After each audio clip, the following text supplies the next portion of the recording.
Today we are talking about new regulations under the UK Online Safety Act, which has prompted an explosion in VPN app downloads as porn website age checks kick in. Following that, we spill the tea about the T app leak. Unfortunately, this is not a discussion about tea at Fortnum's. It's another data leak, this time of incredibly sensitive information. Welcome to the Internet Seriously.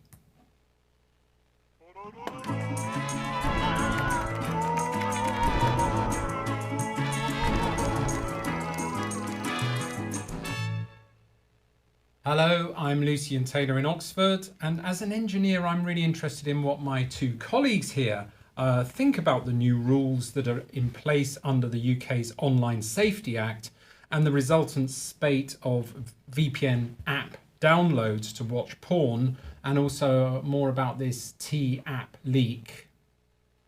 I'm Emily Taylor, and as a policy expert or digital policy, I've been in the digital policy arena for 20 plus years. I'm always fascinated by the perverse consequences of tech policy, and I think we've got a few examples to discuss today with the Online Safety Act and age verification rules that have come into force this week. And I'm Alice Taylor, and as a former speech and language therapist, I'm really interested in how the Online Safety Act demonstrates the way that we always get it wrong when it comes to protecting young people online. Okay, thanks. So lots to talk about today. Before we kick off, please like or share or follow us online. The buttons are appearing in front of Alice right now. And please listen to our podcast and comment as well. We need your comments, and particularly if you're interested in the internet seriously. So, Emily, give us a quick summary. The UK Online Safety Act. What is this? Why did we need it? This is my horror as a lawyer, a former lawyer. This feels like my law exam of the week. Being a former lawyer, I still know how to caveat things. I'm not an expert in this area. Rubbish. But what I can say is that the Online Safety Act actually was received royal assent in 2023. That makes it a law passed by and developed under the previous government. It is 286 pages long and 241 sections. There's an estimated 1,500 pages of guidance so far published by the regulator. Guidance, what does that mean? So a lot of the detail, unbelievably, in a nearly 300-page long act, a lot of the detail is actually pushed off into guidance that's being developed all the time. And Ofcom, as the regulator, is actually responsible for that guidance. And not only is there 1,500 pages so far, lots of guidance still to come, a lot of those pages sort of intersect with one another and with different areas of the Act. So the other thing to say about the Online Safety Act is that it had an incredibly long gestation period. So the first, as it was then, the Online Harms Bill was first published back in 2017. Wow. 2017, and I remember going in and briefing government on the anxieties of the day in 2017, which were all about electoral interference. I mean, that eventually didn't make have it into things like this. AI in 2017? Well, what were we doing in 2017? Think about it. Actually, even since the law has passed in 2023, I think we can say our use of generative AI in 2023 was nowhere near what it is every day now. And the understanding of policymakers and people and industry of what generative AI could do was very theoretical back in 2023, whereas now we're starting to see it in real life. And that's just an example, Luce, of the way that, policy is always behind technology. But I've seen a lot of... so why is everybody talking about the Online Safety Act this week? Because it's been law for 2 years. So what? The fact is it's so complicated and there's so many different aspects. So it deals with terrorism content, child sexual abuse material, hate speech, promotion of suicide or self-harm, incitement to violence, and fraudulent advertising. So those are all classified as illegal content, okay? But there is another category of content which is lawful, but to certain types of users is harmful. So porn. Porn for children. Porn for adults, not so harmful. Porn for children, harmful. And that was in that, nearly, 8 years of policy debate prior to the law coming into effect, the legal but harmful types of provisions were the most controversial, the most troubling challenging to civil society activists, to human rights experts who It's warned also of its interesting chilling because impact. I'm thinking about, for example, us talking about stuff like CSAM and stuff like porn might get censored on some Just social the media. talking- Just just us saying it, talking just us about talking about it, and using we're those- discussing it from a kind of research, from a news perspective, and it's like in some cases really upsetting footage, say of like war crimes happening, is important to be viewed and to be public because it's important for freedom of speech, for information, for people to know what's happening. But for most people, watching those things is not appropriate and could be really upsetting. And Alice, just picking up on some of this. So we've got this act. I mean, I'm interested in your view of, is it reasonable in the internet generation to actually take 6 years to develop rules that protect people without some sort of emergency regulations being tried and tested first? If you're harming people, you're harming people. Why sit in a law office for 6 years and talk about it? Well, but I understand that the new regulations are part of the UK's Online Safety Act, that they've come officially into effect. They are the bits that are to protect children from harmful content, and they're required to implement particularly robust age verification systems. So is it reasonable to take so long? And what do you think about this sort of age verification at what we're talking about is the front page of porn sites? yeah, well, isn't it so interesting? It's like they've taken 6 years to figure it out, and look at the backlash the second it's come into force. VPN downloads in the UK have increased by, I think, over 1,000%. And, the last time I checked, the petition to the government to reverse the Online Safety Act had surpassed, I think, 300,000 people, and it's growing every day. Usually governments respond to a petition when they get over 100,000 signatures. So this is really, people are really angry about this. And They're aren't we really haven't passionate. we been hearing people, there's a lot of polemic coming even from I really understand the problem on all sides. I really think this is enormously challenging, and you do have to protect young people. Well, it's also striking because it's like we work in digital policy, and so most of our lives is like, you say, I work in digital policy, and people are like, oh, okay, and they don't really know. And it's like something like the Online Safety Bill 2023, no one would have heard of. But this, everyone's heard about Emily, the Online Safety Act. Didn't a minister say earlier this week, if you're against the act, you're for harmful content targeting younger people? I'm trying to avoid the algorithm. I mean, this is so unfortunate. I think we should be starting I live with you. We should be starting. When you say unfortunate, we're in trouble. Yeah. Well, so we should be starting from the perspective of everybody has a right to feel safe online, and children and other groups that are at risk need to be protected by societies. I think I don't feel that that's controversial, and I also think over the last 20 years societies haven't done a fantastic job of protecting young people, and I'm really interested in what Alice has to say about this. I actually spent some time reading the guidance published by Ofcom on age verification, and it's really thoughtful. It's also citing research. New research is that 8% of children aged 8 to 14 in the UK visited a porn site in the last month. 3% of 8 to 9-year-olds, and now there is actively seeking out that sort of content. I've heard research of children under 4, Being exposed. lots of children have encountered very, very graphic stuff online. So do we think this is great? Of course not. No, of course not. Do we think something should be done about it? Yes. Do we think that the burden should be carried by children themselves or their parents and caregivers who probably understand very little about what's going on? No. Why shouldn't the burden be shared through society, and particularly by those who have the technical capability and financial resources to do something? Isn't it a pity that we as society need any rules? Why can't we all just love each other and be reasonable? But the fact is, this stuff happens and it is harming people.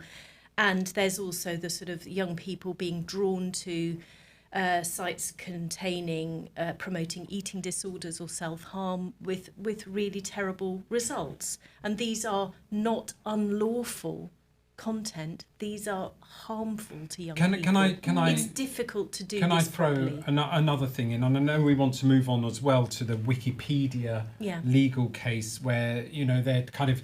Everyone's now starting to test this. I'm talking about this as an engineer. Yes, okay? good.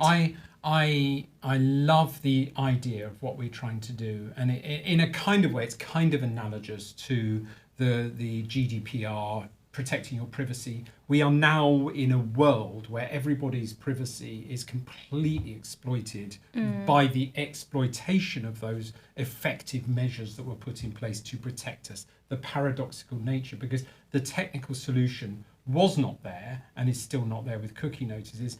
I don't think that what Ofcom is asking for, highly effective age reassurance measures, I don't think there's a technology there for us to trust, or consumers to trust, porn companies and providers and internet infrastructure providers to maintain safe methods of age verification. If you're turning up and showing a bouncer in a nightclub your passport or your driving license, that's very different because that's an immediate physical act. If you're delivering passport and driving license information to an organisation where I imagine you don't want people to know you've ever been there because you're ashamed of that, I think there's some huge challenges that just haven't been addressed. Now, Ofcom has already launched formal investigations into 34 pornography websites operated by 4 major companies, and they will scrutinise whether platforms have past tense implemented highly effective age reassurance measures, and they face penalties of 10% of their global annual revenue. Now, somebody told me once as an engineer, the whole of the internet is funded by porn. So this sounds to me like they're going to be investigated, they're going to fail, and the government is facing a 10% revenue from the porn industry for some time. They're going to be loaded, aren't they? Maybe this is how you do growth in the UK as a policymaker. Could I just react to one aspect of what you were saying? Is I think that the combination of incredibly complex law, hundreds of pages, thousands of pages of guidance, plus turnover-based fines, leads to, we know what happens with this because we've seen it over the last nearly 10 years with GDPR. Companies will take an incredibly conservative approach, and what's at stake here is freedom of expression. Getting it wrong ends up with lots and lots of societal harms, as well as the harms that you're trying to combat. You end up in a very perverse and paradoxical situation. Like if you were, as a policymaker, thinking, how do I motivate teenagers to download virtual private and use, strong encryption and protect their privacy online? You would think, I know, let's pass this 300-page law about something completely different. So porn VPNs were probably not top of the list. I think that probably the government is surprised at the backlash, and also 1,800%. Well, there was I think it's been a kind of one of these misinformation things that tornadoes into something bigger, but lots of speculation about banning VPNs, which isn't going to happen. I think the government have said, we are not going to ban VPNs, but it's still like the fact that they had to it's and quite funny. Alice, I'm surprised that they're surprised at this VPN thing, because Yeah. young boys get round things. And I think if this just creates a generation of hackers who learn about VPNs and access to things that they're not going to have, I think that's probably going to be one of the biggest paradoxical outcomes. And this comes to another thing, and I think it takes us into the Wikipedia discussion, is how do we tackle the divide between techies and policymakers? I do see, as a techie, a lot. I mean, we work a lot with government. I have great respect for policymakers. Emily's works with a lot of policymakers and researchers.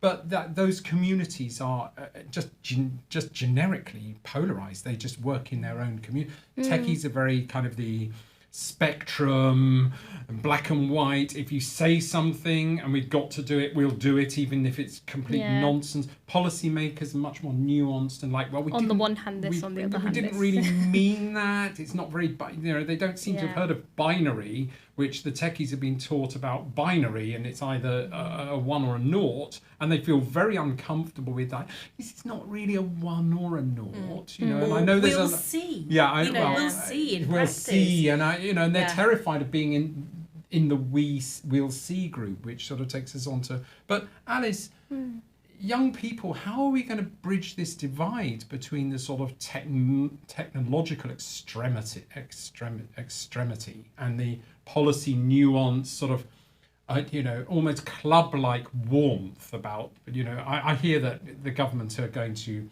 have just working class people as interns in government as internships. Is that going to solve it, to sort of get more people who are just like really doing background techie work into policy making? I was interested in where you started at the top of the show, is like, we keep getting it wrong with protecting young people. How could we get it right? Yeah, it's a really complicated question. I think I'm a policymaker researcher, so I'm like, on the one hand, let's do a role play. Okay, so let's say I've got a magic wand. It's up to you, Alice. I've got a magic wand, okay, and I can redesign the internet, and I have power over the whole world. I think what I would do, and this is probably quite controversial, there'll be lots of people that would disagree with me, this is just my personal imaginary thing. I think we need a small, highly, highly regulated, very safe internet that is really easy to use.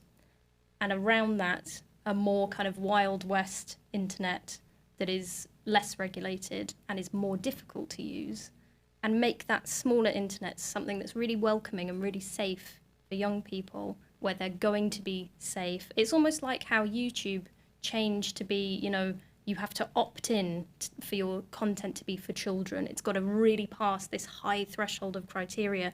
And I think, there's been a lot of controversy around that, but I think that is quite a good model, because it's like, make it easy for content creators to just upload their content, and it's like automatically it's not for kids, it's not going to be shown to kids. If you want it to be for children, you've got to work really hard to prove that your content is safe, and that's the only stuff that children can access. Fascinating, and that takes me with a very vulgar bridge into the Wikipedia classification argument, which as a taxonomy designer and database engineer, I'm fascinated by this discussion. And again, having conversations with policy people, it gets immediately to, well, it's not meant to really be like that. It wasn't meant to be about them. Their argument is that part of the Act's categorization regulations could wrongly classify Wikipedia as a Category 1 service. And so they are actually raising a legal battle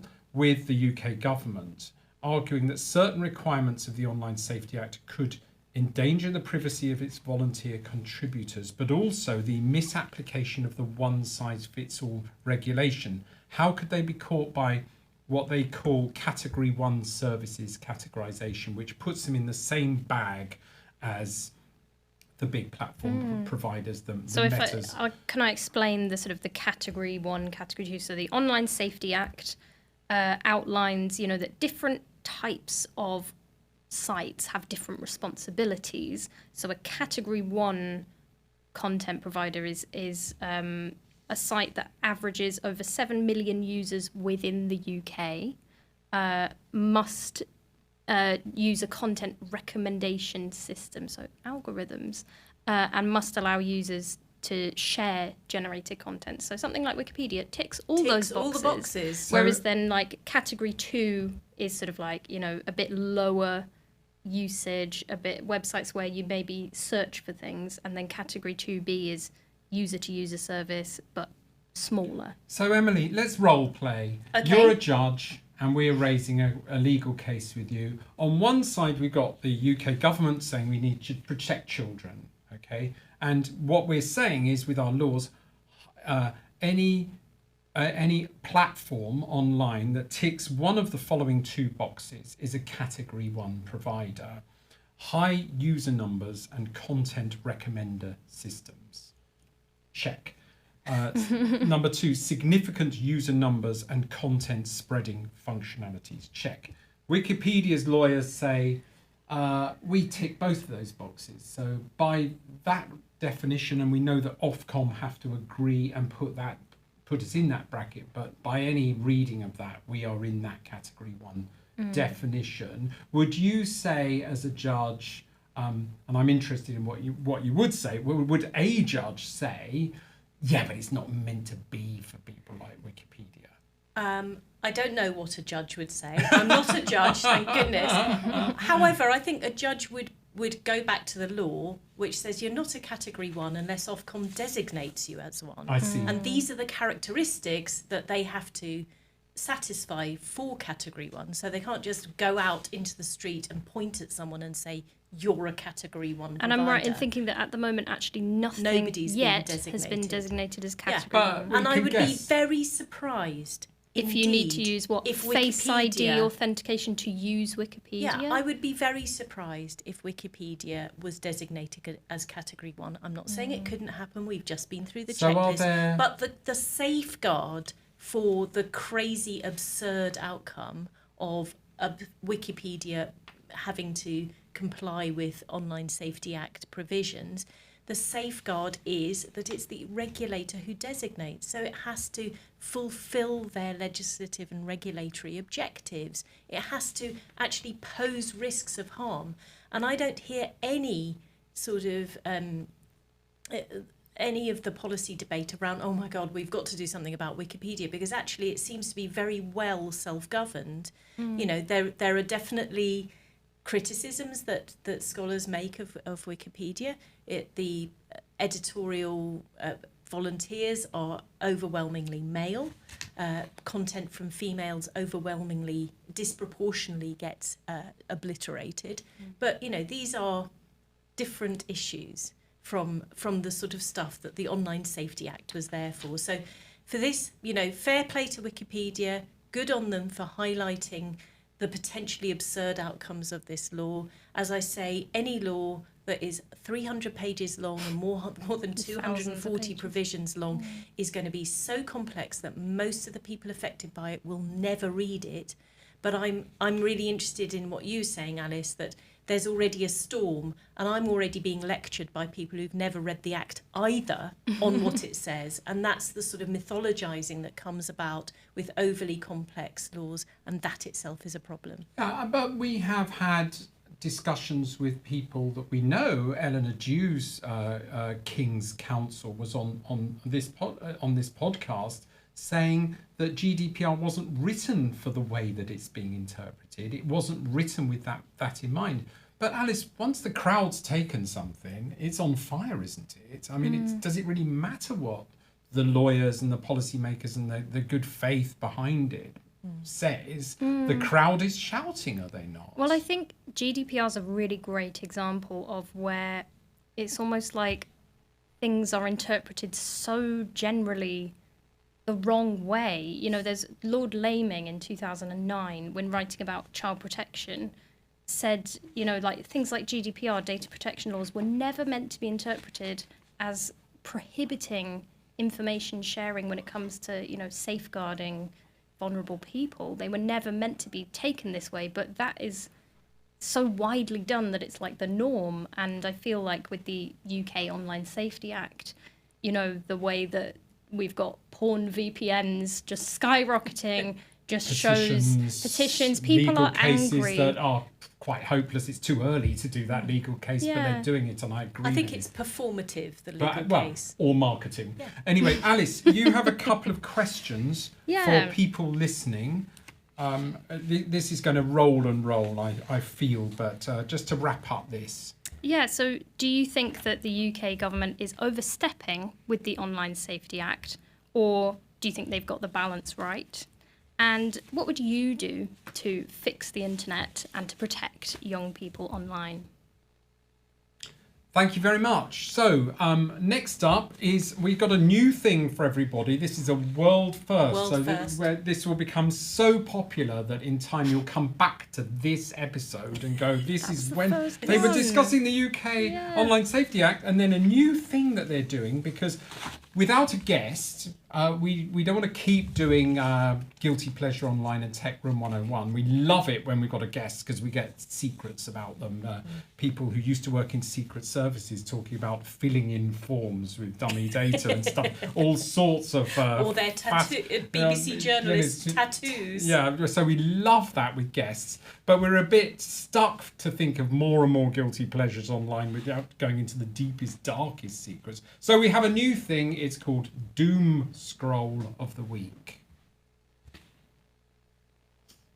And there you go. And I promise you next week, hopefully there'll actually be some things that you're scrolling to. I'm excited about what's coming into there. And some music. Beautiful. But anyway, Doom Scroll is the week.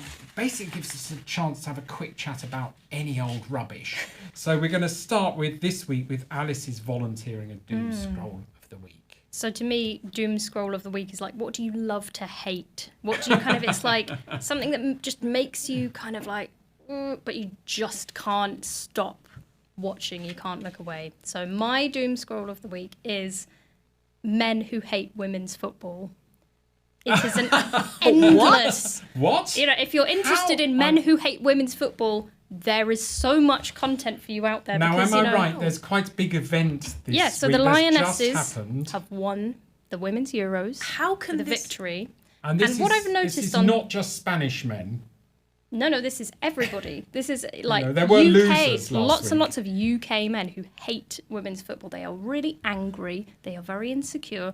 And so what I've noticed is on TikTok, you'll get a video of like, you know, an amazing goal from Chloe Kelly.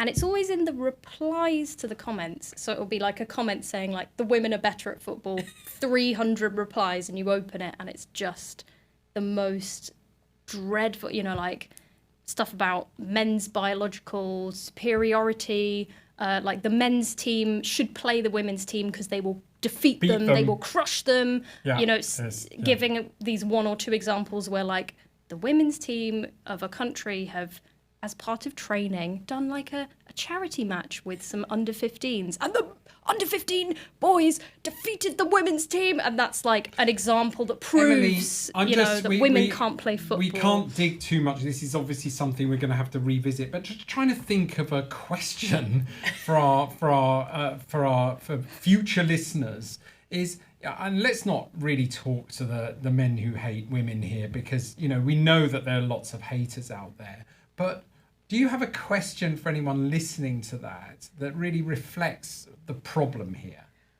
I would like to ask people to comment on how they love women's football and how proud they are of the Lionesses for doing such an incredible job in winning the Euros. Showing the men how to do it?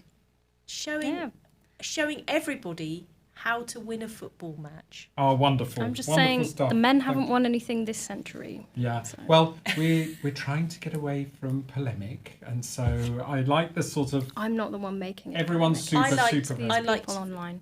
I liked Serena... Is it Serena Wiegman, the manager, dancing and doing her rap? Yeah, very nice, very beautiful. nice. We'll get a good video of that later. Next up, we've got a shorter topic about T-App suffers major data breach exposing sensitive information. This is a controversial woman-only app, T-Dating Advice app, which has been the centre of a significant data security scandal. and has resulted in a mass exposure of sensitive user data, including personal photographs, ID, identification documents. We're now talking about verifying people's ID and their age, and has sparked a widespread concern and class action lawsuit. I mean, Emily, the breaches go on and on. You can imagine this is really a safety app for women. And what's been put into the public domain, and I'll talk a little afterwards about the technical breach itself, because that's actually Can I explain a bit about what the T-app is Yes, and please why do. the T-app leak is such a disaster? So the T-app, it's sort of like a red flag sharing app. What does that mean? It started, it was inspired by there are Facebook groups called Are We Dating the Same Man? Kind of funny in concept, where it's like you share a picture of your new boyfriend. Are we dating the same man? And 4 women go, yes, watch out for that guy. It's a bit of a kind of like a warning system. In the and global actually, signal exchange, we've actually heard stories through the Global Anti-Scam Alliance of terrible stories of women being scammed by a lover who's met them online and actually spent time living with them.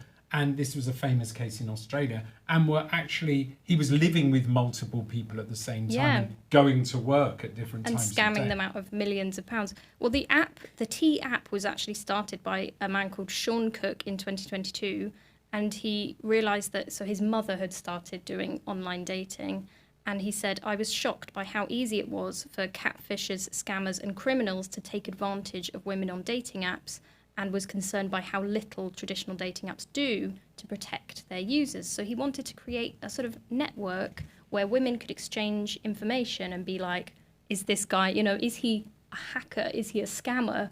Or is he a real person who, I can actually have a good relationship with?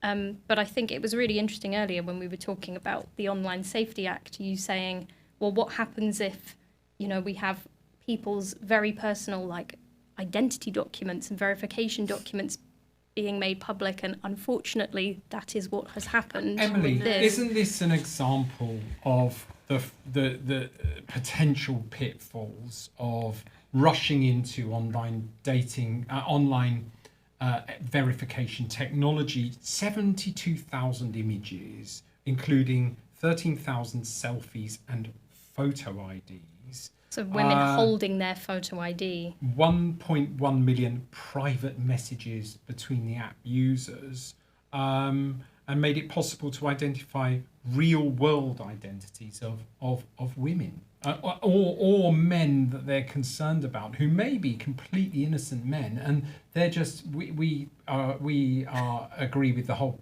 principle of signal sharing worries, sharing concerns amongst vulnerable even if groups. it turns out to be be fine. benign. From what Alice is saying, this sounds like an incredibly needed and interesting and nurturing type of environment. But then the cybersecurity aspects are really troubling here.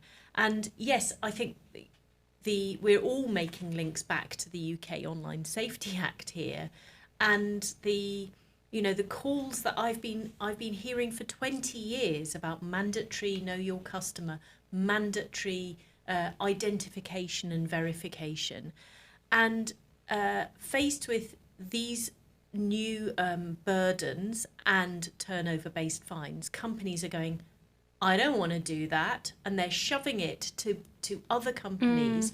And Sort none of us know who these verification companies are. apps, The third-party identity verification apps, and they're not regulated, and this has become a huge sort of gap in the system. Is like everybody's stuff is being held by organisations that nobody knows very much about. Very quickly, this was a big criticism of the UK Online Safety Act, is that rather than, everyone's like, well, are you going to make a centralised government ID verification app or a centralised government VPN? I mean, I don't think they would, but definitely a verification app. And no, it's just outsourced to I want to talk a bit about the actual leak itself, because this is, from my point of view as an engineer, is astonishing. But then we are moving into an era where we don't just want a a company whose remit is to look after women to protect their personal information. We're now wanting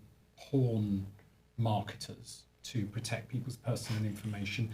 What happened was they've got what's called a Firebase, which is a storage device in the cloud, a bucket where you can put documents into, was not protected by any form of identification. So it was like an open storage for people to go and help themselves, as though you were going into a Google Drive or a Dropbox folder that's public and can get personal data from. They also had an open AI system where API system, application program interface, which robotic by queries using language like JSON scripts can actually deliver services via not just directly via web pages, but any authenticated user could access that. So just any consumer of the T app product could go in there and exploit a flaw in the API to gain direct access to messages between users. And their whole culture of vibe coding was relying upon AI generated code without any kind of security reviews. And the problem, folks, with generating code by AI, it's really good for sort of boilerplate and stubbing out, but don't use it as your final code. You know, it needs to be reviewed and thought about, because it can introduce significant vulnerabilities. But furthermore, and I'm interested, the presence of older verification photos by women on the system meant that they were not adhering to their own privacy policy document to destroy documents. So there was a lot of old pictures and stuff that they promised to get rid of. Shouldn't have existed at all. So, questions for the audience. Doesn't the T app leak raise concerns about the reality of online verification in practice? Yeah, and also I'd like to ask people for their views on, is it our fault that we're sending on our personal information, pictures of our passports, to companies and people we hardly know? It doesn't sound great, Luz, the T-app hack, the tech side. Well, and I hope they survive as a service for women. Alice, finally, comments. Have we picked up any comments today? What we're trying to do each week is actually engage with any live comments, and that takes a while to build up your crowd. If not, we can wrap up. So when it comes to live comments, I haven't been able to find any today, but we do have a comment on our video from Joe Tidy, who's the first ever BBC cybersecurity correspondent, who was our guest last week. And he confessed in his Guilty Pleasure Online that he loves looking at botched tattoos. And then he told us that he has a tattoo, but somebody has commented, disappointed we didn't see the tattoo itself. And I've got to agree, because Joe didn't show us his tattoo, he just talked about it. And we asked, can we see the tattoo? Yeah. We've got to get him back on. Yeah. Thank you very much. We shall pass that on to Joe Tidy, international renowned BBC correspondent with tattoo, and we best-selling author. Show us your tattoo, Joe. We'll try and get a pic.